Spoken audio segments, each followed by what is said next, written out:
Hi everyone, welcome to stock market basics. ఈ video నేను మేజర్గా చేయడానికి లాస్ట్ డే మా ఫ్యామిలీ ఫంక్షన్ ఒకటి జరిగింది. అక్కడికి వెళ్ళినప్పుడు మా రిలేటివ్స్ చాలామంది నన్ను అడిగారు, అసలు స్టాక్ మార్కెట్లో షేర్స్ అంటే ఏంటి, ఈక్విటీ షేర్స్ అంటే ఏంటి, ఇవి ఎలా వస్తాయి మార్కెట్లోకి అని, ఎలా వస్తాయని అడిగారు. మేజర్గా నాకు అది విన్నప్పుడు బేసిక్స్ అంటే ప్యూర్ బేసిక్స్ అవి అంతేనే కదా. బట్ ఈ విషయాలు నేను మాట్లాడక చాలా రోజులు అవుతుంది. అండ్ రియల్ టైంలో నా దగ్గరికి ఇన్స్టిట్యూషన్కి చాలా మంది వస్తారు స్టాక్ మార్కెట్ గురించి నేర్చుకుంటామని. బట్ వాళ్ళు ఎవ్వరూ కూడా ఈ what is shares, what is equity shares, ఇవి ఎలా వస్తాయి మార్కెట్లోకి అని ఎవ్వరు అడగలేదు. అంటే ఎందుకు అడగలేదు అని అంటే, నువ్వు రాగానే మేజర్గా స్టాక్ మార్కెట్ గురించి మీకు ఏం తెలుసు అని క్వశ్చన్ ఇస్తాం కదా. ఆ క్వశ్చనింగ్తో వాళ్ళకి మేజర్గా ఈ మినిమం నాలెడ్జ్ లేకుండా ఇక్కడికి వచ్చామంటే ఎలా ఫీల్ అవుతారో అని వాళ్ళు క్లారిటీగా ఏంటంటే ఎవరు కూడా పర్ఫెక్ట్గా మాకు ఈక్విటీ షేర్స్ అంటే ఏంటంటే కంపెనీ యొక్క ఓనర్షిప్ని రిప్రజెంట్ చేస్తాయి, బోనస్ షేర్స్ వస్తాయి, డివిడెండ్ వస్తుంది అని మామూలుగా రెగ్యులర్ వర్డ్స్ని వాళ్ళు యూజ్ చేసుకొని చెప్తారు. టైం ఎందుకు వేస్ట్ చేయడం అన్నట్టుగా వాళ్ళని నేను ఆ టాపిక్ని వదిలేసి మామూలుగా నా ప్రజెంటేషన్ నేను ఇస్తాను. బట్ నిన్న నాకు అలా ఛాయిస్ దొరకలేదు, పక్కా చెప్పాల్సి వస్తుంది. ఇమీడియట్గా నాకు అక్కడ దొరికిన ఆబ్జెక్టివ్ ఏంటంటే, మా రిలేటివ్స్లో పార్ట్నర్షిప్ ఫామ్ అయితే ఉంది. మా కజిన్కి పార్ట్నర్షిప్ ఫామ్ ఉంది, మా బ్రదర్కి మెడికల్ ఏజెన్సీ ఉంది. అది క్లియర్గా ఒక్కరితోని కాకుండా 4 మెంబర్స్తోని రెగ్యులేట్ అవుతుంది. ఒకరు ఖమ్మంలో, ఒకరు వరంగల్లో, ఇంకొకరు కరీంనగర్లో. అలా వీళ్ళ డిస్ట్రిబ్యూషన్ ఛానల్ని మెయింటైన్ చేసుకొని రన్ చేస్తున్నారు. సో వీళ్ళకి ఏంటిదంటే, వీళ్ళే కలిసి ఒక కంపెనీ ప్రోడక్ట్ని లాంచ్ చేసుకొని ఆ కంపెనీ నుంచి వీళ్ళు ఆ ప్రోడక్ట్స్ని డిస్ట్రిబ్యూట్ చేసుకొని సప్లై చేసుకుంటారు. వీళ్ళ సప్లై చైన్ అనేది కొంచెం పర్ఫెక్ట్గానే ఉంటుంది. బట్ వీళ్ళు కూడా అక్కడ ఉన్నారు అన్నట్టు. సో అక్కడ నేను క్లియర్గా చాలా డెప్త్గా ఈక్విటీ షేర్స్ అనేటివి, ఈ షేర్స్ అనేటివి ఎలా మార్కెట్లోకి ఇంట్రడ్యూస్ అవుతాయి, అసలు షేర్స్ ఎలా వస్తాయి, షేర్స్ అనేటివి ప్రతి దగ్గర ఉంటాయా, ప్రతి కంపెనీలో షేర్స్ ఉంటాయా ఉండవా అనేది పర్ఫెక్ట్గా చెప్పాల్సి వచ్చింది. సో నిన్నాడ చెప్పాను కదా, రియల్ టైంలో కూడా చాలామందికి ఈ విషయాలు తెలియవు. సో మనం పర్ఫెక్ట్గా నాలెడ్జ్ అనేది ఇవ్వాలి అని యూట్యూబ్ ఛానల్ పెట్టాం కాబట్టి, సో మనం పర్ఫెక్ట్గా చెప్పాలి అని డిసైడ్ అయ్యి ఇవాళ నేను మళ్ళీ మీకు ఈ షేర్స్, ఈక్విటీ షేర్స్ గురించి క్లియర్గా పర్ఫెక్ట్గా మీకు మళ్ళీ ఈక్విటీ షేర్స్ అంటే అర్థం కాకుండా ఉండకుండా మీకు రిప్రజెంట్ చేస్తాను. సో మనం క్లియర్గా చూసుకుంటే షేర్ అంటే డిఫరెంట్ వస్తుంది, ఈక్విటీ షేర్ అంటే డిఫరెంట్ వస్తుంది. షేర్ అంటే ఏంటిదంటే ఓనర్షిప్ని రిప్రజెంట్ చేస్తుంది. బట్ ఈక్విటీ షేర్ అంటే, ఈక్విటీ షేర్ అనేది ఆ ఓనర్షిప్ అనేది మారడానికి అవకాశాన్ని కలిగిస్తుంది. క్లారిటీగా చూసుకోండి, షేర్ అంటే ఏంటిదంటే కంపెనీ యొక్క ఓనర్షిప్ అని మనం క్లారిటీగా అందరూ మాట్లాడతారు. మీరు స్టాక్ మార్కెట్ వీడియోస్ చూస్తున్నారంటే మినిమం అవేర్నెస్ ఉంటుంది. సో నేను దాన్ని పర్ఫెక్ట్గా ఇక్కడ మాట్లాడకుండా చెప్పంటే, షేర్ అంటే అది నీదే, నువ్వు దాన్ని ఎవరికి మార్చడానికి వీలు లేనిది. బట్ ఈక్విటీ షేర్ అంటే ఈజీగా నువ్వు ఆ ఓనర్షిప్ని మార్చగలుగుతావు. ఈక్విటీ షేర్ అనేది మార్చడానికి వీలుంటుంది, షేర్ అనేది మార్చడానికి వీలు కలిగింది. సో మీరు ఈ రెండింటి మధ్యలో ఉన్న తేడా అనేది గమనించాలి. షేర్ అంటే మారనిది, ఈక్విటీ షేర్ అంటే ఈజీగా మారగలుగుతుంది, అంటే ఓనర్షిప్ అనేది ఈజీగా మార్చుకోగలుగుతుంది. ఓకే. అండ్ అలానే ఓనర్షిప్ అనేది మారేటప్పుడు దాని ప్రైస్ కూడా మారుతుంది, అది మనం డిఫరెంట్గా మాట్లాడదాం. ఓకే. అండ్ ఇక్కడ క్లియర్గా వస్తే ఏంటంటే, shares represent the single unit of equity capital of the company. Equity capital of the company మీరు ఇక్కడ బాగా గుర్తుంచుకోండి. A share represent the single unit of equity capital of the company. So ఇక్కడ మాకు ఈ విషయం చెప్పగానే మా వాళ్ళకి ఒక క్లారిటీకి అయితే రాలేకపోయారు. బట్ రియల్ టైంలో నేను ఏం చెప్పాను, మా ఫ్యామిలీలో మా కజిన్కి ఒక బిజినెస్ ఉందని చెప్పాను కదా, పార్ట్నర్షిప్ ఫామ్. సో అక్కడ నేను క్లారిటీగా తీసుకున్నాను. వాళ్ళ ఫామ్ అనేది క్లియర్గా 1 crore ఇన్వెస్ట్మెంట్తో ఎస్టాబ్లిష్ చేశారు. అంటే వాళ్ళకి ఈక్విటీ క్యాపిటల్ కావాలి కదా, అంటే 1 crore ఆఫ్ ఇన్వెస్ట్మెంట్ అనేది వాళ్ళు చేస్తున్నప్పుడు ఆ ఇన్వెస్ట్మెంట్ అనేది క్లియర్గా వాళ్ళ మెడిసిన్ పర్చేజ్ చేయడానికి, వాళ్ళ బ్రాండింగ్కి, వాళ్ళ రిజిస్ట్రేషన్కి ఇంకా చాలా అవసరాలు వస్తాయి. ఎందుకంటే వాళ్ళు ఫామ్ రిజిస్ట్రేషన్ చేసుకోవాలి, పార్ట్నర్షిప్ అగ్రిమెంట్స్ రాసుకోవాలి, దానికి తగ్గట్టుగా వాళ్ళు బిజినెస్ రన్ చేయాలి కదా. సో వాళ్ళు ఏంటంటే ఒక 1 crore investment capital, equity investment capital require చేసుకుని వాళ్ళు ఏం చేశారంటే ఫండ్ అనేది పర్ఫెక్ట్గా రిజర్వ్ చేసుకున్నారు. 1 crore ఫండ్ అనేది వాళ్ళు ఈక్విటీ క్యాపిటల్గా రిజర్వ్ చేసుకున్నారు. అందులో ఒకరు 50% పెట్టుకున్నారు, ఒకరు 30 పెట్టుకున్నారు, ఒకరు 20 పెట్టుకున్నారు. సో మీరు ఇక్కడ చూసుకోండి, ఒకరు 50% హోల్డింగ్ అనేది ఒకరే తీసుకున్నారు. ఇంకో దాంట్లో 30% ఒకరు తీసుకున్నారు, ఇంకో దాంట్లో 20% తీసుకున్నారు. ఫస్ట్ ముగ్గురే జాయిన్ అయ్యారు. ఆ తర్వాత ఏమైంది, మళ్ళీ ఇంకొకరు జాయిన్ అయ్యారు, 4 మెంబర్స్ అయ్యారు. ఇప్పుడు 4 మెంబర్స్ అయినప్పుడు ఏంటంటే ఈక్విటీ షేర్ హోల్డింగ్ అనేది 50% ఉన్నారు చూసారా మా కజిన్, అతని దాంట్లో నుంచి 10% అనేది పే చేసి అయ్యారు. ఇక్కడ ఏమైంది, 4 మెంబర్స్ కలిసి పార్ట్నర్షిప్ ఫామ్ పెట్టుకున్నారు. ఒకరు 40% హోల్డింగ్ ఉంది, ఒకరికి 30%, ఒకరికి 20%, ఒకరికి 10%, ఓవర్గా 1 crore 4 మెంబర్స్. సో వీళ్ళు వీటికి తగ్గట్టుగా వీళ్ళు ఏం చేశారు, పార్ట్నర్షిప్ అగ్రిమెంట్ రాసుకున్నారు, రిజిస్ట్రేషన్ చేసుకున్నారు. సో వీళ్ళ ఈక్విటీ షేర్ క్యాపిటల్ వచ్చేసి ఏంటిది, ఇక్కడ షేర్స్ ఉండవు, క్లారిటీ ఏంది, 30% holding, 40% holding, 20% holding, 10% holding. So వీళ్ళకి దానికి తగ్గట్టుగానే కంపెనీ యాన్యువల్ రిటర్న్స్ అనేటివి అన్ని ఫైల్ చేసుకున్న తర్వాత ప్రాఫిట్ క్యాలిక్యులేట్ చేసుకుంటారు కదా, చార్టెడ్ అకౌంటెంట్ వాళ్ళకి తీస్తారు కదా, ఇంత ప్రాఫిట్ వచ్చింది అన్నప్పుడు దాంట్లో ఆ ఇన్వెస్ట్మెంట్కి తగ్గట్టుగా వీళ్ళు ఏంటిది ఆ ప్రాఫిట్ని షేర్ చేసుకుంటారు.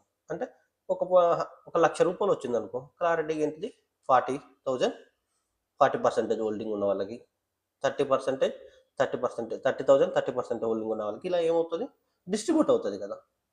సో అలానే ఏంటిదంటే వాళ్ళ ఇన్వెస్ట్మెంట్ అనేది, వాళ్ళ బిజినెస్ జర్నీ అనేది సేమ్ అలానే నడుస్తుంది. అందులో మళ్ళీ వీళ్ళు ఎక్స్పెన్సెస్ అవన్నీ క్యాలిక్యులేట్ చేసి పోవంగా మిగిలిన ప్రాఫిటే మాట్లాడుతున్నాను నేను.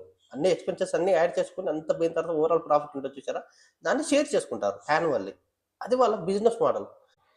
సో మనకి క్లియర్గా వాళ్ళు ప్రాఫిట్ ఎలా షేర్ చేసుకుంటున్నారు అనేది అర్థమైంది. అయిన తర్వాత ఇక్కడ క్లారిటీగా మనకి ఈక్విటీ షేర్స్ అనేవి ఎప్పుడు వస్తున్నాయి, ఇక్కడ షేర్ క్యాపిటలైజేషన్ అండ్ పార్ట్నర్షిప్ అగ్రిమెంటే ఉంది.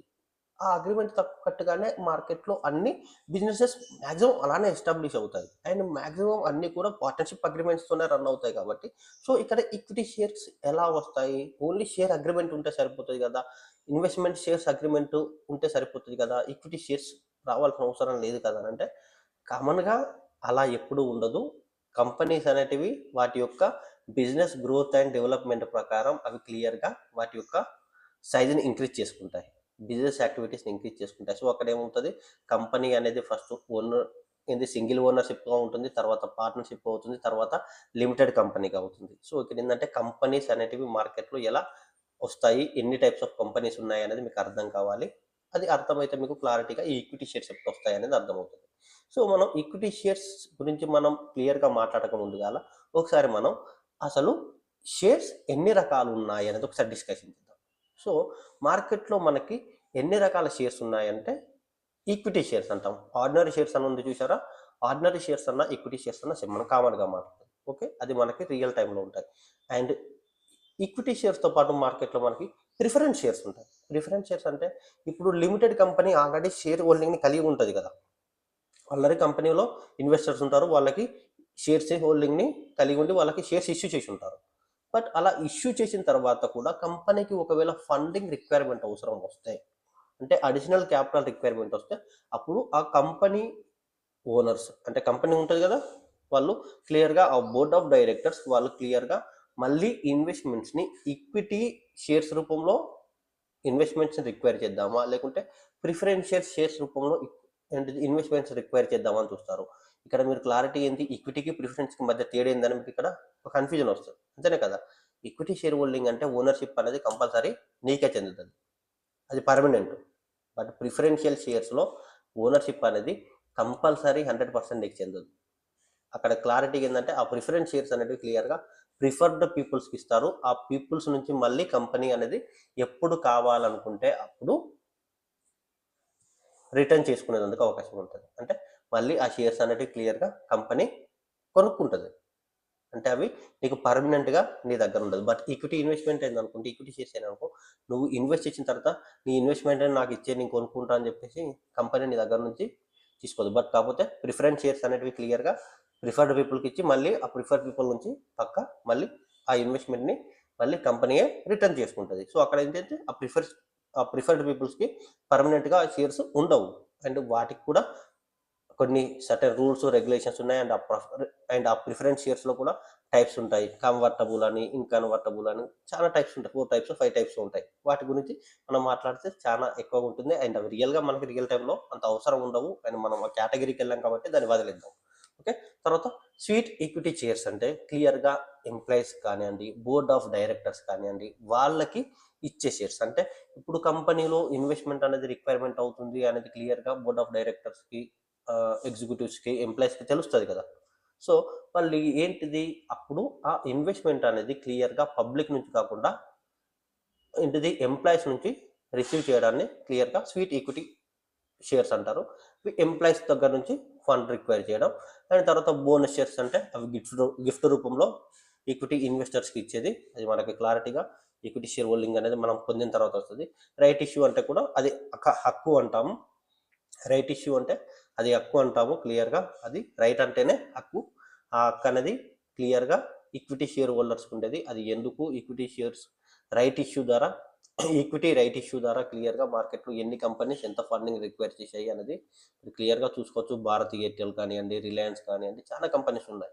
సో అక్కడ ఏంటంటే ఎగ్జిస్టర్ షేర్ హోల్డర్సే మళ్ళీ కంపెనీకి కావాల్సిన ఫండ్ని ఈక్విటీ షేర్స్ రూపంలో ఏంటిది అందించడం. అది క్లియర్గా మనం ఫ్యూచర్ టాపిక్స్లోకి వెళ్తే మాట్లాడవచ్చు.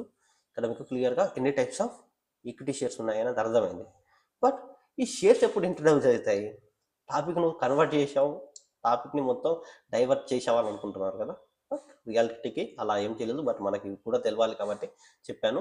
అండ్ క్లియర్గా వస్తే మనకి ఎప్పుడు కంపెనీస్ అనేటివి షేర్స్ని ఇష్యూ చేస్తాయి, షేర్స్ ఏ పర్టికులర్ టైంలో మనకి మార్కెట్లోకి ఎంటర్ అవుతాయి, రియల్గా ఇన్వెస్టర్స్కి ఈక్విటీ షేర్స్ ఎప్పుడు చేరుతాయి అంటే క్లియర్గా మీరు చూసుకోవచ్చు. మార్కెట్లో మనకి ఎన్ని టైప్స్ ఆఫ్ కంపెనీస్ ఉన్నాయనేది చూసుకుంటే ఫస్ట్ ఆఫ్ ఆల్ మీకు ఈ షేర్స్ అనేవి ఎప్పుడు వస్తాయి అనేది అర్థమవుతుంది. ఓన్ ప్రొప్రైటర్ కంపెనీస్ అంటేనే కదా, అంటే single ownership company. So single ownership కంపెనీలో ఏంటిది, అతనే ఒక్కడు కంపెనీకి ఓనర్గా ఉంటాడు, అతనే వర్క్ చేసుకుంటాడు. అతని దగ్గర ఎంప్లాయీస్ ఉంటారో ఉండరో అవన్నీ మనకు తెలియదు, అంతేనే కదా. క్లియర్గా అది సింగిల్ ఓనర్షిప్ కంపెనీ, దాని గురించి మనం ఎక్కువ మాట్లాడాల్సిన అవసరం లేదు. అండ్ తర్వాత పార్ట్నర్షిప్ కంపెనీ. పార్ట్నర్షిప్ కంపెనీలో ఎలా ఉంటుంది, 1 ఆర్ 2 ఆర్ ఉంటుందా, 1 ఉంటుందా, 1 ఉండదు, 2 కన్నా మోర్ పీపుల్, అంటే ఇద్దరికన్నా ఎక్కువ మంది కలిసి ఒక కంపెనీని స్టార్ట్ చేస్తే దాన్ని పార్ట్నర్షిప్ కంపెనీ అంటాం. సింగిల్గా ఉంటే సింగిల్ కంపెనీ, సింగిల్గా కాకుండా ఎంతమంది ఉన్నా కూడా దాన్ని పార్ట్నర్షిప్ కంపెనీ అంటాం. అరే పార్ట్నర్షిప్ కంపెనీ అంటే ఎంతమంది ఉన్న పార్ట్నర్షిప్ కంపెనీ అంటే ఎంతమంది ఉన్నా కూడా కాదు, లిమిటెడ్ కన్నా వస్తారు. 2 కన్నా మోర్ అంటాము, అప్ టు 10 మెంబర్స్ ఉండొచ్చు, 20 మెంబర్స్ ఉండొచ్చు, బేస్డ్ ఆన్. బట్ కాకపోతే ఆ కంపెనీ అనేది స్మాల్ బిజినెస్ ఆర్ ప్రొఫెషనల్గా ఉండాలి. అంటే క్లియర్గా స్మాల్ కంపెనీ అంటే బిజినెస్ టర్న్ ఓవర్ అనేది మినిమం బేసిస్లో ఉన్నప్పుడు దాన్ని స్మాల్ బిజినెస్గా చూస్తాము. దాన్ని క్లియర్గా పార్ట్నర్షిప్ ఫామ్గా దాన్ని కంటిన్యూ చేయడానికి కంపెనీ యాక్ట్ అనేది సపోర్ట్ చేస్తుంది. బట్ ఆ బిజినెస్ కాస్త కొంచెం టర్న్ ఓవర్ బాగా పెరిగి యాక్టివిటీస్ బాగా పెరిగింది అనుకో, దాన్ని పార్ట్నర్షిప్ ఫామ్గా ఉండడానికి ఎప్పుడు కంపెనీ యాక్ట్ ఒప్పుకోదు. సో మీకు ఇక్కడ కంపెనీ యాక్ట్ గురించి తెలియాలి. సో అవన్నీ చెప్తే ఇక్కడ మీకు టాపిక్ చాలా లెంత్ అవుతుంది. సో ఏంటంటే స్మాల్ బిజినెసెస్ అన్ని పార్ట్నర్షిప్ ఫామ్స్గానే ఉంటాయి. బట్ ఆ పార్ట్నర్షిప్ ఫామ్సే క్లియర్గా మార్కెట్లో బిజినెస్ గ్రోత్ని బాగా ఇంక్రీజ్ చేసుకున్న తర్వాత, క్యాపిటలైజేషన్ అనే కంపెనీ యొక్క క్యాపిటలైజేషన్ బాగా పెరిగి బిజినెస్ టర్న్ ఓవర్ బాగా పెరిగిన తర్వాత అవి క్లియర్గా పార్ట్నర్షిప్ ఫామ్గా ఉండడానికి కంపెనీ యాక్ట్ ఒప్పుకోవు. అప్పుడు ఏం కావాలి, వాళ్ళు క్లియర్గా వాళ్ళ పార్ట్నర్షిప్ ఫామ్ని ప్రైవేట్ లిమిటెడ్ కంపెనీగా మార్చుకోవాలి. ప్రైవేట్ లిమిటెడ్ కంపెనీస్గా మార్చుకోవాలి. అక్కడ క్లియర్గా మినిమం 2% నుంచి మ్యాక్సిమం 200 షేర్ హోల్డర్స్, అంటే షేర్ హోల్డర్స్ అనేది మ్యాక్సిమం 200 మంది షేర్ హోల్డర్స్ ఉండేది. అంటే కంపెనీ ఓనర్స్ అనేది షేర్స్ అనేటివి మినిమం ఇద్దరి నుంచి 200 మంది షేర్ హోల్డర్స్ ఉండే వరకు లిమిటెడ్ కంపెనీస్ని ఇంట్రడ్యూస్ చేస్తారు. ఈ లిమిటెడ్ కంపెనీస్ అనేటివి క్లియర్గా స్టార్టప్స్ కావచ్చు, గ్రోయింగ్ బిజినెస్ అంటే పర్ఫెక్ట్గా గ్రోత్ అవుతున్నాయి, స్మాల్ బిజినెస్ అయితే కావు, మంచి బిజినెస్ అనేది డెవలప్ చేస్తున్న కంపెనీస్. సో ఇక్కడ మీకు ఏమవుతుంది, ఇక్కడ షేర్ హోల్డింగ్స్ అనేటివి క్లియర్గా ఈక్విటీస్లోకి మారుతాయి. ప్రైవేట్ లిమిటెడ్ కంపెనీగా మారిన తర్వాతనే మార్కెట్లోకి షేర్స్ ఇంట్రడ్యూస్ అవుతాయి. ఇక్కడ బాగా గుర్తుంచుకోండి, లిమిటెడ్ కంపెనీకి మారిన తర్వాతనే షేర్స్ ఇంట్రడ్యూస్ అవుతాయి. అంటే అక్కడ అప్పటి వరకు షేర్స్ అనేటివి మార్కెట్లోకి ఇంట్రడ్యూస్ కావు, షేర్ హోల్డింగ్ ఉంటుంది, బట్ కాకపోతే షేర్స్ రావు. బట్ కాకపోతే లిమిటెడ్ కంపెనీగా కంపెనీ మారిందంటే ప్రతి ఒక్కరికి, కంపెనీలో ఇన్వెస్ట్ చేసిన ప్రతి ఒక్కరికి షేర్స్ని ఇష్యూ చేయాల్సి వస్తుంది. ఈక్విటీ షేర్స్తో పాటు ఈక్విటీ షేర్ హోల్డింగ్ని ఇష్యూ చేయాల్సి వస్తుంది. వాళ్ళు ఎప్పుడు పార్ట్నర్షిప్ టైం నుంచి వాళ్ళు మార్కెట్లో ఉంటారు కాబట్టి వాళ్ళ ఇన్వెస్ట్మెంట్ అప్పుడు ఎంత చేశారో అంతకు తగ్గట్టుగా వాళ్ళకి ఏంటంటే ఈక్విటీ షేర్స్ అనేటివి క్లియర్గా విత్ ఫేస్ వాల్యూతోని ఎన్ని షేర్స్ వస్తాయో అన్ని షేర్స్ని వాళ్ళకి ఇష్యూ చేస్తారు. అది క్లియర్గా చార్టెడ్ అకౌంటెంట్స్ చూసుకుంటారు. దాని గురించి మనం ఇన్డెప్త్గా మాట్లాడితే డైవర్ట్ అవుతుంది. సో అక్కడ క్లియర్గా ఏంటంటే లిమిటెడ్ కంపెనీగా అంటే మార్కెట్లో లిమిటెడ్ కంపెనీగా మారిన తర్వాత క్లియర్గా ఏమవుతుంది, కంపెనీస్ అనేటివి షేర్ హోల్డర్స్కి ఈక్విటీ షేర్స్ని ఇష్యూ చేస్తాయి. అప్పటి వరకు లిమిటెడ్ కంపెనీగా మారినంత వరకు ఈక్విటీ షేర్స్ని ఇష్యూ చేయాల్సిన అవసరం ఉంటుంది. బట్ వన్స్ లిమిటెడ్ కంపెనీగా మారింది అంటే కంపెనీ అనేది చాలా విషయాల్ని పాటించాల్సి వస్తుంది. ఏంటిది, యాన్యువల్ మీటింగ్స్ని మెయింటైన్ చేయాల్సి వస్తుంది, బోర్డ్ ఆఫ్ డైరెక్టర్స్ మెయింటైన్ చేయాల్సి వస్తుంది, బోర్డు మీటింగ్స్ కండక్ట్ చేయాల్సి వస్తుంది, ఇవన్నీ ఉంటాయి. బట్ పార్ట్నర్షిప్ ఫామ్లో అలా ఏమీ ఉండవు, అంతేనే కదా. లిమిటెడ్ కంపెనీలో మారుతాయి, బోర్డు మీటింగ్స్ ఉంటాయి, షేర్ హోల్డర్స్ అప్రూవల్స్ తీసుకోవాల్సి వస్తుంది, ఏదన్నా డిసిజన్ తీసుకోవాల్సి వస్తే అన్నీ మారుతుంటాయి.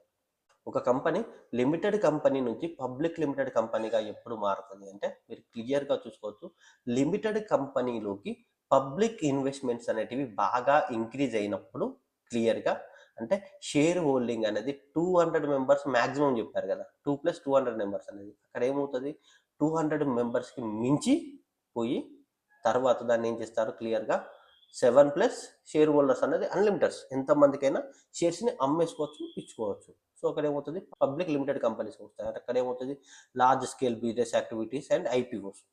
సో ఇక్కడ ఏంటవుతుంది, ఇన్వెస్ట్మెంట్ అనేది మల్టిపుల్ మెంబర్స్ నుంచి పబ్లిక్ ఇన్వెస్ట్మెంట్స్ని రిక్వైర్ చేసుకొని దాన్ని లిమిటెడ్ కంపెనీ నుంచి పబ్లిక్ లిమిటెడ్ కంపెనీగా మారుస్తారు. ఆ పర్టికులర్ టైంలో కంపెనీ అనేది ఫుల్లీగా ఈక్విటీ షేర్స్ క్యాపిటలైజేషన్ ఇంక్రీజ్ చేసుకోవడానికి మళ్ళీ కొత్త షేర్స్ని ఇష్యూ చేస్తుంది. అది క్లియర్గా ఎలా అంటే కంపెనీ వాల్యుయేషన్ బేస్ చేసుకొని ఒక పర్టికులర్ షేర్ ప్రైస్ని డిసైడ్ చేసి ఇస్తారు. అది క్లియర్గా మార్కెట్లో జరుగుతుంది, మనకు ఐపీఓ టైప్లోనే ఉంటుంది అది కూడా. అండ్ తర్వాత లిమిటెడ్ లయబిలిటీ ఫార్మ్స్ అంటాం. అండ్ తర్వాత సెక్షన్ 8 సంబంధించినవి అంటే నాన్ ప్రాఫిటబుల్ కంపెనీస్, అంటే ప్రాఫిట్ని తీసుకోకుండా పర్ఫామ్ చేసే కంపెనీస్ ఉంటాయి. అండ్ తర్వాత గవర్నమెంట్ కంపెనీస్, ఎల్ఐసి కానివ్వండి, ఓఎన్జీసీ అంటే 51% ఆఫ్ ఇన్వెస్ట్మెంట్ అనేది గవర్నమెంట్ నుంచి ఉంటుంది, మిగతాది 49% అనేది పబ్లిక్ నుంచి రిసీవ్ చేసుకుంటారు, దాన్ని గవర్నమెంట్ కంపెనీస్ అంటారు. ఫారెన్ కంపెనీస్ అంటే వేరే కంట్రీస్లో బిజినెస్ ఉంటుంది, ఇక్కడ వాటి యాక్టివిటీస్ పర్ఫామ్ చేస్తారు, వాటి ఫారెన్ కంపెనీస్ అంటాము. ప్రొడ్యూసర్ కంపెనీస్ అని, నిధి కంపెనీ అని చాలా ఉంటాయి. ఇవన్నిటికీ అంటే కింది వాటిల్లో మనకి ఫారెన్ కంపెనీస్ 3 కంపెనీస్ మనకు అవసరం లేదు. బట్ గవర్నమెంట్ కంపెనీస్ అంటే మనం ఎల్ఐసి, ఓఎన్జీసీ చూస్తుంటాం కాబట్టి చెప్పాల్సి వస్తుంది. ఓఎన్జీసీ ఈ ఎల్ఐసిలో ఏంటిదంటే క్లియర్గా 51% అనేది స్టార్టింగ్ స్టేజ్లో గవర్నమెంట్ ఇన్వెస్ట్ చేస్తుంది, మిగతా 49%ని పబ్లిక్ నుంచి అండ్ ప్రైవేట్ పార్టీస్ నుంచి, ప్రైవేట్ ఇన్వెస్టర్స్ దగ్గర నుంచి రిక్వైర్ చేసి ఆ బిజినెస్ని స్టార్ట్ చేస్తాయి కాబట్టి వాటిని గవర్నమెంట్ కంపెనీస్ అంటాం. సో మీకు ఇక్కడి వరకు క్లారిటీగా ఉంది కంపెనీస్ ఎలా వస్తున్నాయి, ఎప్పుడు షేర్స్ వస్తున్నాయి అంటే లిమిటెడ్ కంపెనీ టైంలో వస్తున్నాయి అనేది.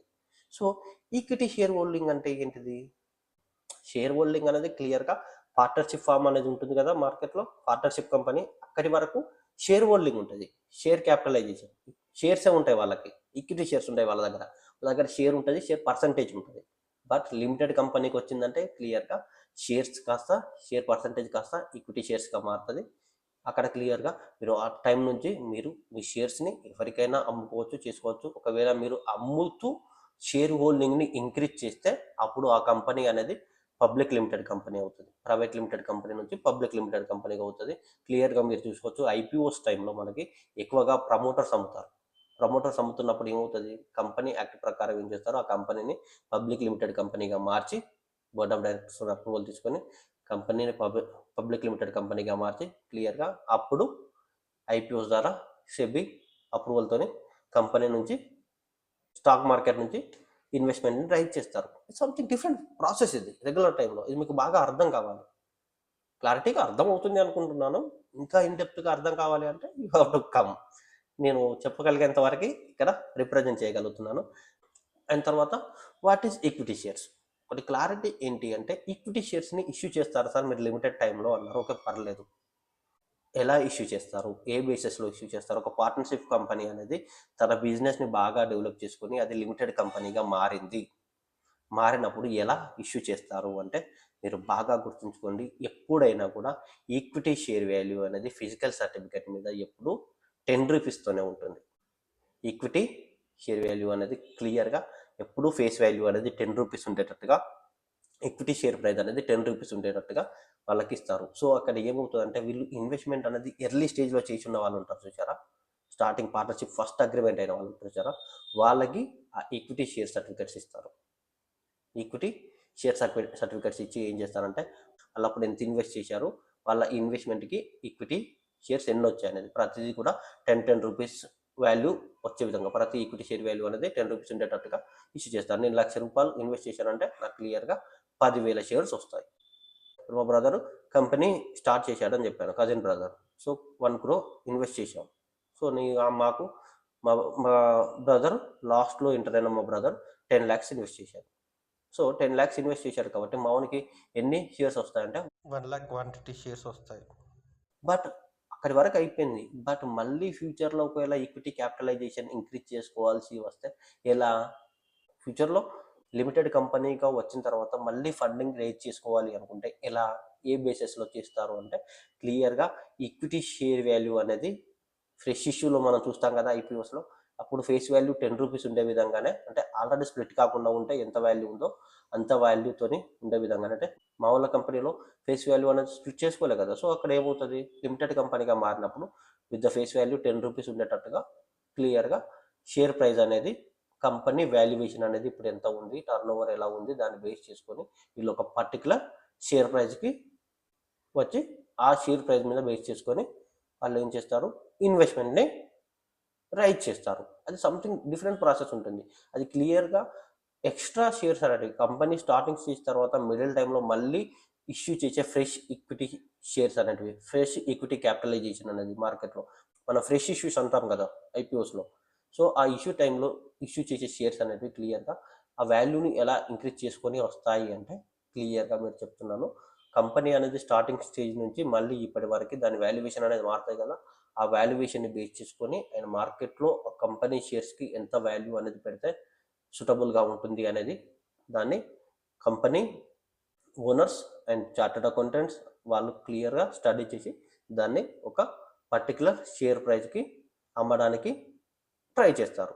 సో మీరు అది అర్థం చేసుకోవాలి. అండ్ క్లియర్గా ఒక కంపెనీలో ఓనర్షిప్ అనేది మనం పొందాము, ఈక్విటీ షేర్స్ అనేవి మనం తీసుకున్నాము అంటే ఏం దొరుకుతుంది అంటే మనకి ఓనర్షిప్ అనేది దొరుకుతుంది, అంతేనా. అండ్ తర్వాత రిటర్న్స్ కూడా, capital appreciation and dividends and incomes ఉంటాయి కదా, ఇక్కడ రాశాను కదా, రిటర్న్స్, డివిడెండ్ అండ్ ప్రాఫిట్ అనేది వస్తుంది.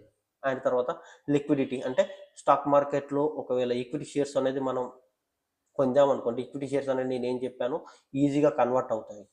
షేర్స్ కన్వర్ట్ కావు, బట్ ఈక్విటీ షేర్స్ మారగలుగుతాయి కదా, దాన్ని లిక్విడిటీ అంటాం. ఈజీగా మనం మన షేర్స్ని మార్చుకోగలుగుతాం. అండ్ తర్వాత ఫినాన్షియల్ రిస్క్ అనేది లయబుల్గా ఉంటుంది, ఎందుకంటే కంపెనీ చేసిన అప్పులకి కంపెనీయే బాధ్యతగా ఉంటుంది, మన ఓనర్స్ కాదు కదా. సో మనం వాటితోని ఎటువంటి ఆబ్జెక్టివ్స్ని చూపించకుండానే మన ఓనర్షిప్ను మార్చుకోవచ్చు. అండ్ తర్వాత గ్రోత్ పార్టిసిపేషన్ అనేది కంపల్సరీ కంపెనీలో ఎప్పటికీ ఉంటుంది. ఆ కంపెనీలో ఒకవేళ షేర్స్ కలిగి ఉంటే మనకి బోనస్ షేర్స్ వస్తాయి, డివిడెండ్ వస్తుంది, రైట్ ఇష్యూ బెనిఫిట్స్ వస్తాయి. వీటి గురించి మీకు క్లారిటీగా ఐడియా ఉంది, పర్లేదు. బట్ మీకు క్లారిటీగా రావాల్సింది ఏదన్నా ఉంది అంటే వాల్యుయేషన్ అండ్ ప్రైస్ చేంజ్, అంతేనా కదా. క్లారిటీగా పర్ఫెక్ట్గా చెప్తాను మీకు. ఏంటి అంటే ఇప్పుడు మా బ్రదర్ స్టార్టింగ్ స్టేజ్లో 1 crore ఇన్వెస్ట్మెంట్ పెట్టి ఒక కంపెనీ స్టార్ట్ చేశారు. బిజినెస్ అనేది అప్పుడు 1 crore వర్త్తోనే రన్ అవుతుంది.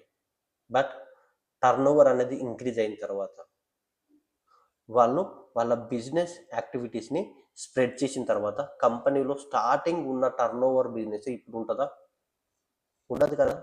అప్పుడు వాళ్ళు ఓన్లీ లిమిటెడ్ అవుట్లెట్స్కే వాళ్ళు సప్లై చేసేది. ఇప్పుడు వాళ్ళు అవుట్లెట్స్ అనేవి ఇంక్రీజ్ అయ్యాయి. వాళ్ళు ఓన్లీ ఇదివరకు వరంగల్, కరీంనగర్, ఖమ్మం రీజియన్లోనే బిజినెస్ చేసేవారు. ఇప్పుడు అలా లేదు, ఖమ్మం మారింది, ఆదిలాబాద్, నిజామాబాద్, నల్గొండ, ఇటు ఏంటిది